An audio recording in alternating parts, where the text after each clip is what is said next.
Well, what can I say? These were the before photos of the property I currently own right now with my brothers. Yep, they say beauty's in the eye of the beholder.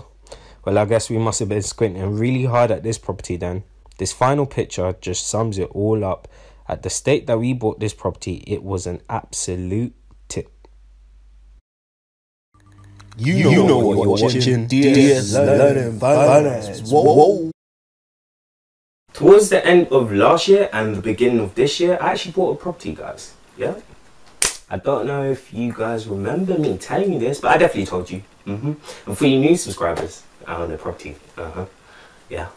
But I don't know if I explained how I bought the property. So I actually bought it with my brothers. And the property is based in Corby, and we bought it as a company. The property as a company. Yep. I know there's going to be tons of people thinking, why did you buy the property as a company? Why did you do that? That's so long. That's so time consuming. That's so financially draining. It was. Not going to lie. It was very, very long-winded. Yep. Going to lawyers, going to financial advisors, going to accountants, doing things with special agencies, having to pay ridiculous amounts of money. And I mean ridiculous amounts of money. Yeah, it was a lot. Very, very time consuming and financially draining. That definitely summed it up. Buying the property as a company has had a lot of privileges. A lot of privileges. Trust me. With the main one coming from the tax relief benefits you get from doing things as a company. So all of those thousands of pounds that I spent paying these advisors, these accountants, these financial people, that gets refunded back to me.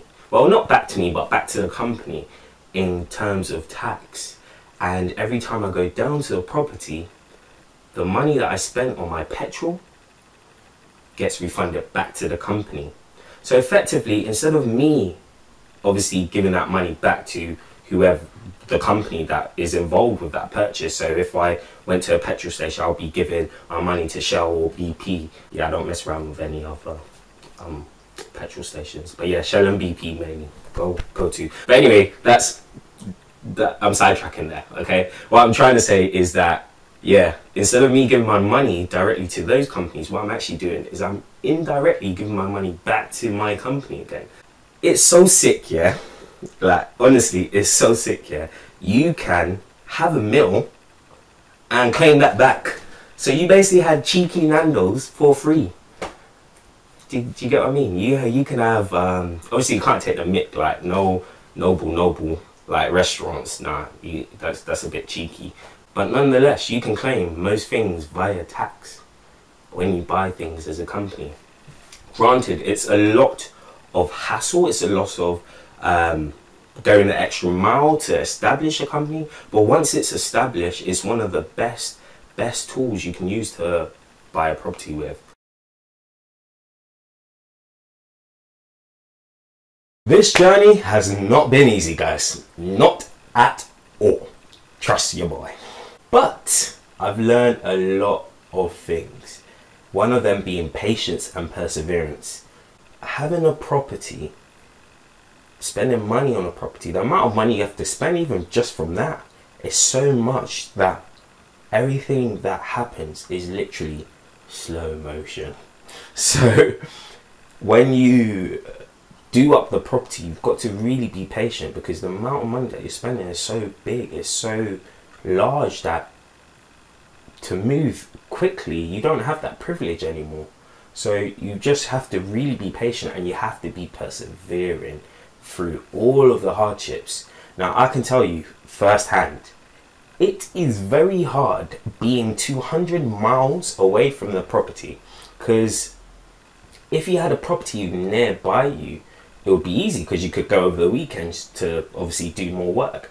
But if you don't have a property nearby and it's like 200 miles away per way, you have to properly plan when you're going to do that property, when you're going to visit the property, and that's one element. But also on top of that, when you have 3 other people, i.e. my brothers, doing it together collectively, you have to decide on dates when you're all available. So that makes it even 10 times harder. And this is why I really say you have to be very patient and you have to persevere through the hard times, because that's ultimately what it takes when it comes to doing up a property and obviously looking to sell it on or rent it forward. The second thing I must say that I know firsthand is that gardening, plastering, typical, your average DIY stuffs, it's not that easy, guys.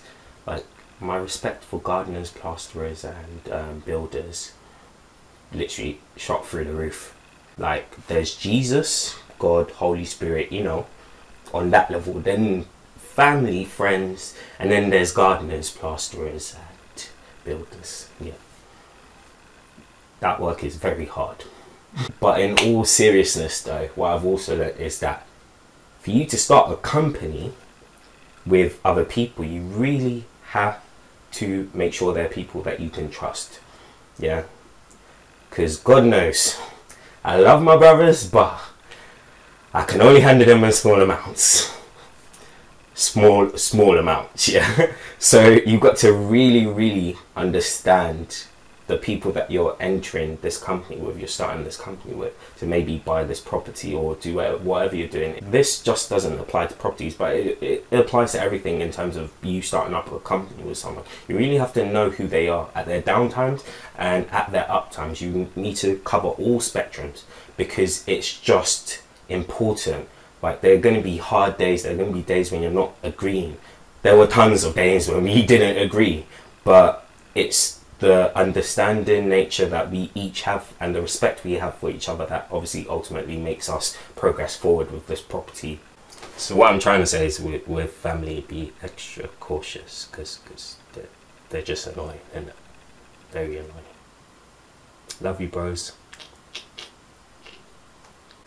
Cut, edit that one out, okay? Oh, hi guys, you're watching this, huh? Okay. But anyway, this is the end of my video. Watch out for next week's video, because it's going to be a continuation from this one. So I've showed you guys like all the hardship I've gone through. I showed you guys how the property looked like, well, bits and bobs of it. Next week's video, I'm going to show you an updated, I'm going to give you updated photos on how the property looks like, and also I'm going to tell you some good news about it, and it's some financially good news. So you know what that means, money. I like money, you do too. By the way guys, if you want to know like how I get my investment knowledge, how I learn about all this stuff, well, it's from books, to be honest, and it's from other people. It's from YouTube, it's from my brothers, it's from the people around me, it's from the whole environment. But a big factor, a big chunk of it comes from books. And yeah, I've done some reviews, guys, in the short description box below, so, well, on some books, so definitely check it out. I've basically said what these books deliver on, and find out the ones that tickle your fancy, and then obviously get them, and hopefully onto the road of success financially, if you're up for the task. Thanks. It's your favorite YouTuber, guys, Dami Solaru. I talk about stock market investments, I talk about property investments like this video, and I talk about general financial management too, giving you that consistent content. And now, before you can go back there and whatever you're going to do for the rest of the day, you know what to do. Like, subscribe, and share. DS Learning Finance. Whoa. Whoa. Bye.